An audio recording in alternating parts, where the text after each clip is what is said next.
Party Vijay. ఇప్పుడు ఎక్కడ చూసినా కూడా దీని గురించి చర్చ జరుగుతుంది. ఒక సూపర్ స్టార్ నుంచి ఇవాళ సీఎం వరకు ఎట్లా ఆయన ఎదిగినటువంటి ప్రస్థానం కావచ్చు, ఆయన పార్టీ పెట్టిన రోజు నుంచి ఇప్పుడు సీఎం అభ్యర్థి వరకు 2 సంవత్సరాల కాలం, కేవలం 2 సంవత్సరాలలో ఆయన సూపర్ స్టార్ సినిమా హీరో నుంచి ఇప్పుడు రాజకీయాలలో ఒక హీరోగా ఆయనను చూస్తున్నారు చాలామంది. ఎట్లా సాధ్యమైంది ఆయనకి అనేటువంటి దాంతోపాటు ఆయన ముందున్నటువంటి సవాళ్ళ గురించి కూడా నిన్న నుంచి విపరీతమైనటువంటి చర్చ జరుగుతుంది. మ్యాజిక్ ఫిగర్కి 10 సీట్ల కంటే తక్కువలో ఆయన ఆగిపోయిండు. మ్యాజిక్ ఫిగర్ని కనుక దాటుకొని ఉంటే సింగిల్ లార్జెస్ట్ పార్టీగా ఆయన పార్టీ ఎదిగినా కూడా ఇంకొక 10 స్థానాలను వేరే పార్టీ నుంచి తీసుకోవాల్సినటువంటి పరిస్థితి ఇవాళ విజయ్కు ఉంది. ఆ 10 ఎవరి దగ్గర నుంచి తీసుకుంటాడు అనేటువంటి చర్చ.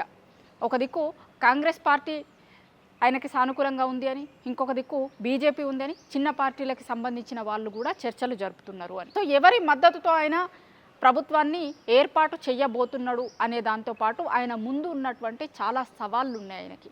ఆయన చెప్పినటువంటి మేనిఫెస్టోతో అధికారంలోకి వచ్చిండు విజయ్ అనేది ఎక్కడ చూసినా జరుగుతున్న చర్చ. మరి ఆ మేనిఫెస్టోను అమలు చేయడం కుదురుతుందా?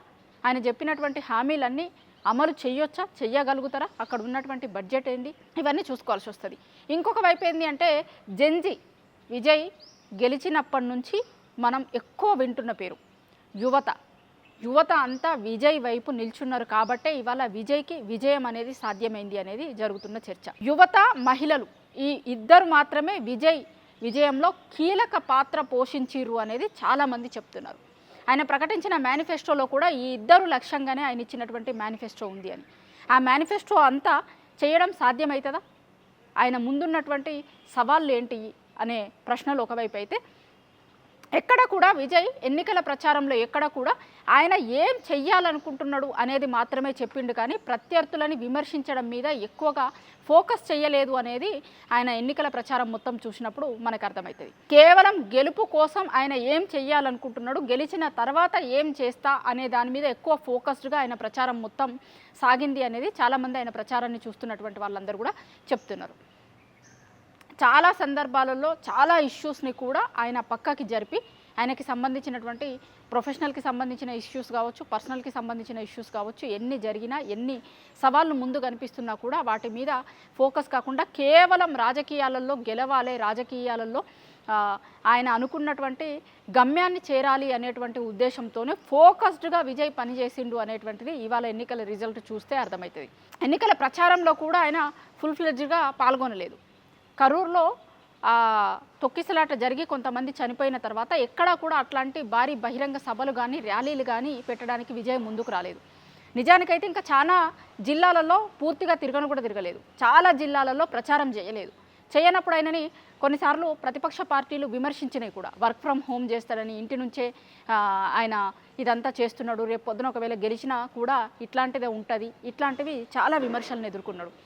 ఆయన సినిమాల మీద, ఆయన ప్రొఫెషనల్ మీద కూడా చాలా విమర్శలు ఎదుర్కొన్నాడు. సినిమా వాళ్ళకి రాజకీయాలు ఎందుకు, రాజకీయాలకి కరెక్ట్ కాదు, రాజకీయాలు చేయలేరు, ఇట్లాంటివన్నీ చెప్పినప్పుడు కూడా ఆయన సినిమా అనేటువంటిది ఆయనకి ఉన్న ప్రొఫెషన్, రాజకీయాలు అనేది ఆయన సేవ చేసేందుకు వస్తున్నా, దానికోసం నేను రాజకీయాలను ఎంచుకున్నా అనేటువంటి దాన్ని, ఆయన ఏం చెయ్యాలనుకుంటున్నాడో అనేదాన్ని చాలా స్పష్టంగా ఫోకస్డ్గా జనాలకి చెప్పడంలో విజయ్ సక్సెస్ అయ్యిండు అంటారు.